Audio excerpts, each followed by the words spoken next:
What's up, everyone? We're rounding out this hot topic for this week about flexibility training. And today we're talking about deloading from stretching. Should you do it? Deloading from weightlifting is a pretty commonly accepted and understood thing, but should you be doing it for stretching? We're going to go deep. Good morning, tribe. It is Friday here in Sydney, Australia. I am graced with the blue Phil White. I couldn't think of anything better to say then. And Rad Bormeister, my brother. Behind the mic, we got Richie, the voice of God. Together, we are Unity Gym and the Unified Movement System. Today is a very, very special day for no other reason than Rad and I are wearing matching shirts. It doesn't happen very often. And I just wanted to point that out before we get started. If you guys want to know how we turn driven people into superhumans, you can find our biggest insights in the 3 blueprints we have floating around for flexibility, strength, and nutrition. They are available for download from our website, unitygym.com, or if you're watching the replay or listening to the podcast, we link them in the description. Big shout out to everyone on the podcast. What's up? How are we all today? Good. Just for the podcast listeners, I'm not feeling down the dumps, not feeling sad blue. I'm just wearing a very bright blue t-shirt. So for my podcast people out there, that's what's going on. Oh, that's right. And I do want to remind the people on the podcast and the people, our epic YouTube tribe. God, I got tongue-tied there. That Richie's working his butt off to get these reposted and shared, the replays on our YouTube channel. The channel continues to grow. We love you so much and respect you for giving us your time to watch our content. But I do want to remind you to get your butts over to the UMS Movement Mastermind Facebook group. It is a fantastic group of like-minded people crushing their goals. One of the things that you want to work on when you're changing or making big changes, transforming yourself, your body, your movement skill, your nutrition, whatever it is, you want to try and hang out with a tribe of people who have made those changes habit already. And that's what we're doing in the Movement Mastermind group. So get yourself over there. Everyone is welcome. Just remember to agree to abide by the code of conduct when you apply. How are you, Rad? Good. Yeah, good. Feeling good? Rad's Yeah. very passionate about today's topic, and it's a good topic. It's an important topic based on the conversation that I had via email from one of our subscribers in the Inner Circle email list last night. There is still a lot of misunderstanding around the science of stretching, the difference between mobility and flexibility, and I think there's a lot of value that we can give here if we continue to beat this drum. So pull out your drums, team, and let's beat away. Yeah, for sure. Look, people expect linear progression with training. And with flexibility training, it's just not how it works. Like a good flexibility program has different levels of intensity. And when you're training properly, flexibility should be treated the same way as strength training should. It's a load on the body and it requires deloading. And this is something that a lot of people don't understand. We had someone just this week that was describing the classic overstretching syndrome, where talking about doing the front splits every day, and every time they do it, they're feeling aches and pains in their hip flexors at the front of the hip, but they just keep going, and it's just not the answer. And we've found that to get best results with stretching, it's good to have a deload period. Often we will really try and make some improvement, and then we'll do very little, if any, stretching for a week or two, and then come back and be more flexible than we were when we were working our butts off to get more flexible. Yeah, absolutely. And that was actually the basis of the email communication thread I had last night with a gentleman who was asking for a bit of clarity, because in yesterday's email and yesterday's show, we spoke about the fact that mobility can and should be done every day to either solidify your flexibility gains or to maintain your flexibility development. But stretching is, as Rad's just prefaced, needs to be treated just like strength training. And one of the big things that you should not do, or you should strive to do, is look for sort of the adaptation process of supercompensation, where you're stimulating the movement or the position or the muscles, and then you're allowing it to adapt and recover sufficiently before you stimulate it again. And different parts of the body require different amounts of rest depending on, to give you an example, we've found that middle splits is actually better off going heavy on it only really once a week. Any more than that, you can kind of cause a little bit of issue. And other areas like the pancake, I find that I can do a few times a week, and it's okay. So it's a little bit tricky, but this gentleman was sort of really confused because of he had been following or suggested to follow Ido Portal's 30-day squat challenge, which essentially encourages an individual to improve flexibility, encourages an individual to squat for 30 minutes a day for 30 days. An accumulated total of 30 minutes. So you can do, a bunch of 5-minute squats or a bunch of 10-minute squats or whatever, or a bunch of 2-minute squats. But the idea is to just spend more time in that position. Now, we consider a squat, a deep squat, a mobility drill more than a stretch. It's not really considered a stretch in the health and fitness. I would say it's considered a stretch, but it's not considered flexibility training. The way that where we define the difference between flexibility training, but I'd call it it could be a stretch. Yeah, I guess so. I sort of certain muscles are being stretched when you do it, and you're just sitting there. But yeah, we do it as a mobility drill. And so he sort of had a very limited understanding of the difference between stretching and flexibility and mobility and how those stimulate the body, how they load the body, and he sort of was asking questions about why he was quite stiff all the time after stretching and whether that's a good thing and whether he should be repeating that, and it had progressively been getting stiffer, and if we divert back to the girl on our show who was asking the questions in the Movement Mastermind. I can't remember her name. Can anyone remember her name? The original question, was it Jessie? Yeah, that sounds right. I think it was Jessie. Yep. It had gone beyond just feeling stiff. It had turned into pain in her hip flexors because she was trying for the middle splits so hard and so repetitively and not allowing that time for proper adaptation to take place. Yeah, and starting as a fairly new activity for her as Jessie. well. That's right, yeah. And so the gentleman that I spoke to via email last night, he was on the same path that Jessie was on, essentially. He was doing it too frequently with not enough structure and no periodization and most specifically no deloading, And this is why we've asked the question of the day. I don't know if Rad asked this at the start, but I'm going to repeat it if he did. Have you ever had an unplanned break from your training only to come back better at what you were practicing? And I certainly have. I've had it even recently, but it happened to me most obviously with my hand balancing, handstands. I got very frustrated practicing handstands almost every day for almost a year, probably a year. And then I just thought, bugger this, I'm not getting any better. And I had about 6 months of not even attempting a handstand, came back and did my best handstand ever. And then I started to approach it very differently from that point. Flexibility, just recently I had the same experience. I had a period of about 3 months of very little stretching, only mobility to maintain. And I came back and I was more flexible than I've ever been before. And it goes to show that, these deload periods are an extremely important part of the process of your body adapting, and especially if you've been going at it flat out with zero program structure for a long period of time. It could possibly be the best thing you could do, Yeah, I found this has been very much the case for skills with me before, and similar to with you talking about hand balancing there. With my beach volleyball, when COVID happened, they took down the nets because otherwise people would not stop playing.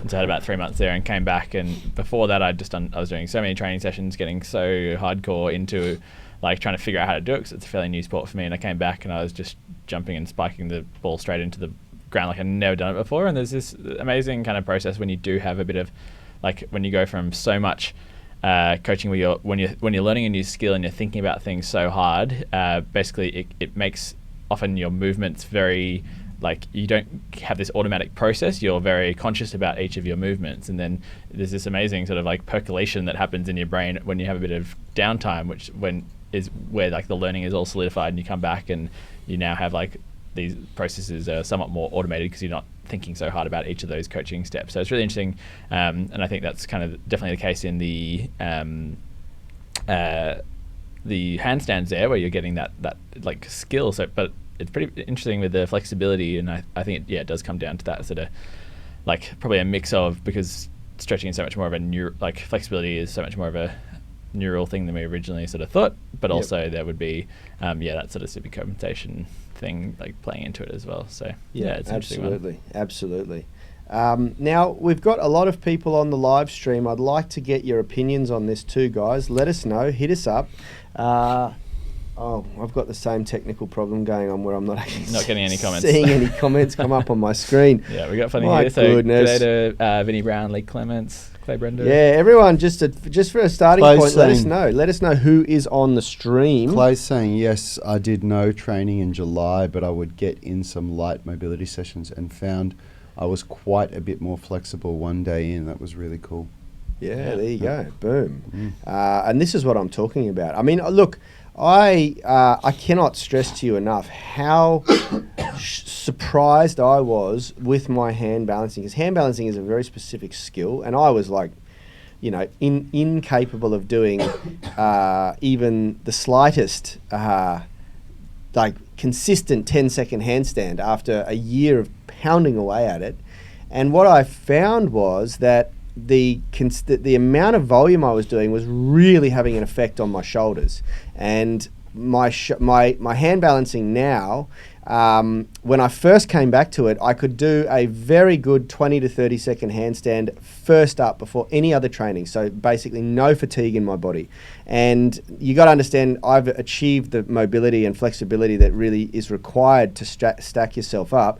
But then I just started doing that more regularly with zero fatigue and built a little bit of volume. And now yesterday and for the last couple of weeks, I've tried doing it at the back end of my workout, and I can still do a 20 to 30 second handstand after a huge bench press session yesterday where I really fatigued my upper body. So the skill is starting to be really reinforced into my nervous system. And I did probably one of my best ever handstands yesterday straight after my bench press session, which would have been for almost 40 seconds. And I started to really feel, oh wow, this is starting to dial in now, and I'm starting to feel quite relaxed up there. So, it's this process, but it's often a process of not just doing the same thing over and over and over again. And stretching is certainly, flexibility training is certainly one of these processes where you have to give your central nervous system and your brain a little bit of time to sort of work itself out, to reprogram the muscles, the tissues, the cells, to sort of say, okay, look, this is okay. I can do this. I'm capable. And a key to doing it is making sure that you're developing strength at the same time. Yeah, I think that deloading in general is one of the most misunderstood concepts in training, because I see it in our members at the gym all the time. It doesn't matter how many times actually it does. It's starting to rub off now, but it took so many times of me telling people that a deload week was essential before there was certain members that during deload week, they'd go up the back and just do this high intensity circuit at the end of the deload workout. Yeah. And I'd already told them that they shouldn't be doing it, so I'm not going to go up and make people feel bad about what they're doing, but I'm just sitting there thinking, oh man, you're not getting it. You're just not getting it. Like, these are the same people that turn up to the gym 5 days a week, so they are absolutely in need of a deload, period. But the psychology around training is this go hard or go home thing. And that the way that you get results is that you beat your body into submission into what you want it to be, and it doesn't and work. I think that comes along with it's aligned with the issues around exercise just being for calorie displacement. Yeah. It's about banking calories so that you can go and blow out on the weekend, and if you don't do that, if you don't displace the calories, then you can't. And this is why the foundational principles are so important, getting the foundational principles. Yeah, I think like recovery, as you're saying with deload, like that's just such a key part of performance and actually getting adaptations. And I've talked about this study with elite runners versus professional runners versus amateur runners a few times on the show over the last year or so. But it was so interesting to see how it was basically tracking the amount of time and the intensity reached with a whole bunch of different runners. And it the professional and the elite. So elite being people who took their running really seriously, but also had another job and a life. Basically, they spent the exact same amount of time running. They did the same amount of Ks, but they could just never reach the same peak intensity of the professionals, because when the elites finished, they had to go to work. They had to wake up early, get their run in before work. Like, whereas professional runners, like, if they can just get their run in and then spend the rest of the day eating, sleeping, relaxing, recovering, like, you know, like it just has such a huge impact on your performance if you can get that recovery in. So deload, in all with body adaptation, like, that's just how it works. You've got to give yourself time to. I think I just want to say quickly, I think that a lot of people don't understand the difference between good to great, and what got you to good is not what gets you to great. Almost anyone will go from mediocre to good just by doing some form of work, like anything, whatever it is. But once you hit that good point and you start, like if we talk about flexibility, so you get more flexible, but then you say, okay, I've got some progress now, I want to get to the splits. It goes so far beyond just turning up and doing the work. And that's the same with wanting to become a great runner, wanting to become a great volleyball player, wanting to become great at strength training. And that's when programming becomes really relevant. Yeah. You know? And mindset. Lee Clements is spot on here. She said basically mindset with an exclamation mark, and deloading is about mindset, right? Yeah. It's about being able to see the bigger picture and understanding that, you know, nothing is about an instant result, especially in exercise and training. There's nothing you can do right now that's going to produce an instant result for your, like, a goal. You know, it's about building habits and rituals that are reproducible on a day-to-day basis, that's going to get you moving in the right direction towards your goal. And this is why I love the pursuit of movement mastery as our top level health hierarchy step, because all of the other little goals that people come up with, which are usually based around either physique, either aesthetics or competition. Okay, I want to run a half marathon, which is a really great goal, and it will be motivating initially, but once you run that marathon, you need to re-establish something new, you know. Whereas when you start to just focus on performance in general and mastery, it might be mastery in running, or mastery in calisthenics, or mastery in powerlifting, or CrossFit, or a sport, beach volleyball. It's a forever thing. You never become the master, you know. It's like you'll always have a way to level up and improve, you know, and that's when it really becomes a lifestyle for you. You know, you're not just there for a short-term fix. You're there because you know that there's always an opportunity to level up, and it's the old saying, if you're not growing, you're dying, you know. That's what life's all about. Tom's got a great comment here saying, I never did a deload until I started following you guys, and I felt I always had to go hard 5 days a week. I was then always run down or injured. Since following the UMS or training 6 days a week with the deload, I feel great, never been sick or run down, and I'm stronger and more flexible than I've ever been. Boom. Yet you're still staying up all night watching us. Go to bed, mate. We just talked about how important sleep is. Don't discourage that, because whenever Tom's on the show, we have a really, really good discussion. That's awesome, good Tom. To see you, Tom. That's an amazing testimonial there. And look, it's a testimonial to the concepts. You know, like the UMS is nothing. Like we like to say, it's revolutionary, but it's not. It just follows the principles of strength and conditioning that are proven by science. You know, it's not our opinion, and it's nothing we've made up. You know, we've brought stuff together to formulate a system, and we find systems are good because people like systemization. People respond well to it, but you know, none of this stuff we made up. Like it's all come from our textbooks and our mentors and our coaches, you know. Deloading though, like, it's not just about, I mean, we've been talking about like having deload weeks, like from cycles, but you know, with what Jessie was talking about, where she's just stretching every day and hammering herself at it, deloading also comes in the form of having a well-written program that has deload periods prescribed from week to week, where you only do the one stretch once a week or twice a week with a 72-hour break between it. That's another, form of deloading. This is what I think we should talk about, and I think you're on the right path here. The concept of a macro, meso, and micro cycle, and how that comes together in a program. Like, why don't you and the split that you're talking about here? Let's go deep into that. So, when it comes to flexibility training, so when you look at, if you look at a microcycle, it would be a week, and a mesocycle would be a group of microcycles. And as far as flexibility training goes, I recommend probably about 6 to 8 weeks for a mesocycle, and then a macrocycle would be a group of mesocycles. So within a microcycle, within a week, when we write our programs like the Flexibility Masterclass, there's a lot of consideration taken into giving enough volume to achieve adaptation on a muscle group, but not so much that you injure yourself or that you go into overtraining. And it actually means that you do a hell of a lot less than what most people thought they would do within a week. But within a workout, you do a hell of a lot more than what most people are usually used to. Like within one workout, the amount of volume that goes onto the one muscle group, like the hamstrings on a Monday and a Thursday in our Flexibility Masterclass, is massive. There's multiple exercises that we do. We're doing dynamic, static, and active components. But then, we hit it so hard, but then you don't do that same muscle group again for another 3 days. You only do it twice a week. And then there's other muscle groups, the shoulders we do twice a week, but the middle splits and the adductors we only do once a week. And the reason why we do that is just through our own experience. We've found that we get best results with that.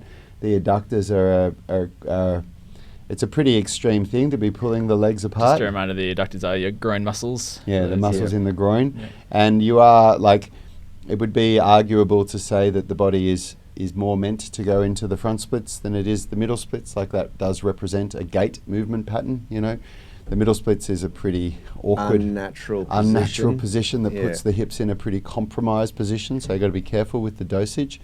And we've tried this and tested it a lot, and then we've also worked with other flexibility coaches who are specialists, who are far better than we are at flexibility, who have, had the same approach, confirmed the same thing, Yeah. So, that's how a microcycle works. And then with a mesocycle, you'd work on a certain program for a certain period of time before you then have a break, have a little rest, allow it to all accumulate, allow the adaptation to occur. And then you need to go and level up and go to something new stimulus. It's just like a strength training program. You don't do the same thing over and over and over again. You have to change the stimulus, change what you do. You've got to go to a new cycle. Yeah, that's right. Kevin Lee said here, I think it's also the misunderstanding that if deload, rather than constantly pushing forward, that you'll lose your gains. I now use testing week to deload on the flexibility workouts, and it seems to be working great, which is absolutely spot on. And this goes back to what Lee has said earlier. It's a mindset thing. People are so afraid of going. Everyone wants an instant result. One of the classic examples I used to have with a lot of my mates used to come and train at the gym that I worked at when I was a personal trainer in a big box gym, and I saw them doing the same stuff every single day. And the reason was because when they came in and got jacked doing bench press and bicep curls and lat pull downs, they got a pump. They got blood gorging. The muscles pump up and they feel, emancipated and really, tough. What is it? No, I didn't say emancipated. I said emancipated. Isn't that? No, you're making up words again. Okay, I'm making up words. All right. Well, they feel strong, whatever it is, and manly and I was always like, guys, you got to give yourself time to adapt. Like, you're just hitting the muscle constantly. And then, lo and behold, 6 months later, they disappear for 3 or 4 months. And then they come back and I say, where have you been? Oh, yeah, I got this injury in my elbow, or I got this injury in my shoulder. And, no shit, you can't just keep doing the same movements over and over and over again. But they were in there for the immediate response, that body pump, that made them fill out their shirt when they go to work and made them feel more muscular, and this might be the case when you're stretching, because when you've warmed up and you do a routine, you hit benchmarks and milestones and it feels rewarding at the time. But what you got to understand is there becomes a point, and I got reminded of this when we had Yuri Mamestein in the gym here about a year ago. No, it was more like 2 or 3 years ago. Was it really? Yeah. Oh wow, a while ago. Anyway, he came in and did a session with us, and while he was traveling Australia, and And I said to him, can you just drop into the pancake? Because he was demonstrating a press handstand and he could just so easily really compress down and get into the position. And I said, do you need to warm up to get into a chest to floor pancake, or can you just do it? And he just dropped into it with no warm up. We were all sitting on the floor in a somewhat pancake position already. He had done his morning rituals routine before he came here, though. And for somebody like him, who his life revolves around that is a warm-up in the morning. Yeah, I guess so. But I had the same experience with Miguel Santana when he was here. You know, he could demonstrate what would take Rad and I and Richard half hour to warm up for. Yeah. He could just drop into it, you know. There comes a time when, and this is what Ido said, your training should be preparing you to be able to, you should be able to demonstrate what you can do without warming up. You get to that point, you know, where it becomes such an ingrained skill that and that's what competition is all about. You know, when you go and play a sport on the weekend, or you go and show off in a calisthenics park, you do a little bit of prep and warm up. You don't sit there limbering up for an hour to then do one skill or trick. You know, that's not how it works. You're playing, you're having fun, you're expressing what you've developed. And that's what stretching should get you to. But you know, you must understand that it doesn't.